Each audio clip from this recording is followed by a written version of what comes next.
Hello friends, आपण आज बनवणार आहोत हैदराबादी स्वीट डबल का मीठा. आपण याच्यामध्ये ब्रेड सर्व कापून घेतलेले आहेत आणि त्याचं छोटे-छोटे याच्यामध्ये स्लाइस केलेलं आहे. हे बघा. आपण आता हे कढईमध्ये तूप घेणार आहोत, टाकलेलं आहे.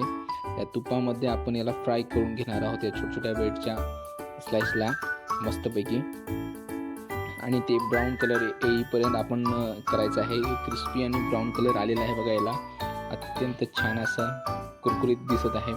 आणि आता आपण काय करणार आहोत तर एका टोपल्यामध्ये परत एकदा आपण सर्व करू. आता याच्यामध्ये आपण पाक बनवणार आहोत. साखरेचा पाक बनवायचा आहे आणि त्याला उकळी फुटेपर्यंत पाक बनवायचा आहे. त्याच्यामध्ये हे ब्रेड टाकून वरून त्याच्यावर दूध टाकायचं आहे आणि त्याला थोडंसं उकळी होईपर्यंत ठेवायचं आहे. आणि असा हा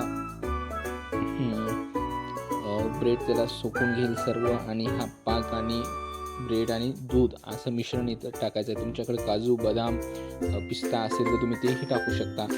आणि चांगलं असं झालेलं आहे. आपण ते तुपामध्ये टाकल्यामुळे आपल्याला खवा टाकायची गरज आहे. आवश्यकतेनुसार टाका तुम्ही. आणि अशा प्रकारे हा आपला हैदराबादी स्वीट डबल का मीठा तयार झालेला आहे. तुम्ही सुद्धा बघू शकता आणि तुम्ही तुमच्या घरी सुद्धा करू शकता आणि सर्व परिवाराला तुम्ही देऊ शकता खायला. एकदम एक नंबर झालेला आहे.